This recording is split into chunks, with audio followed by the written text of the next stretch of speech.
Siapkan langkah hukum, Bribtu Rizka ditetapkan jadi tersangka kasus pembunuhan Brigadir Esko. Kuasa hukum Bribtu Rizka Sintiani menyiapkan langkah hukum, menyusul ditetapkan sebagai tersangka dalam kasus tewasnya Brigadir Esko Faskareli yang tidak lain suaminya sendiri. Kuasa hukum Bribtu Rizka, Rosi, menyampaikan langkah hukum ini dilakukan lantaran pihaknya merasa penetapan status tersangka terhadap kliennya ada kejanggalan. Namun, ia enggan membeberkan kejanggalan yang dirasakan oleh pihak Bribtu Rizka karena merupakan bagian dari langkah hukum yang akan diambil. Kami belum bisa menyampaikan secara rinci ke publik karena masih kami persiapkan dalam kerangka langkah hukum resmi, kata Rosi kepada Tribun Lombok. Bribtu Rizka ditetapkan sebagai tersangka berdasarkan hasil gelar perkara yang dilakukan penyidik dari Polres Lombok Barat dan Polda Nusa Tenggara Barat Jumat 19 September 2025 sore kemarin. Sebelum adanya tersangka dalam kasus kematian janggal anggota Polsek Sekotong ini, polisi sudah melakukan olah tempat kejadian perkara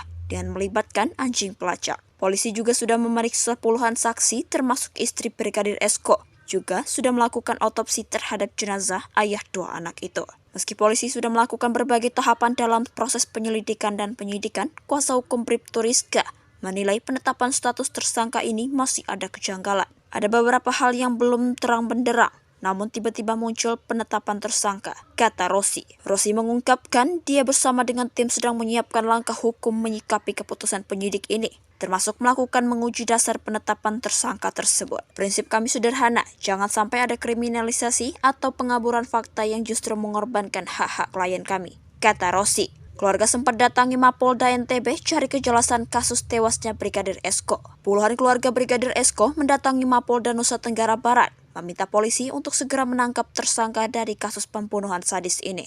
Bahkan pihak keluarga mengancam jika sampai akhir pekan ini tidak ada kejelasan dari kasus ini, mereka akan melakukan aksi demonstrasi besar-besaran di Polres Lombok Barat.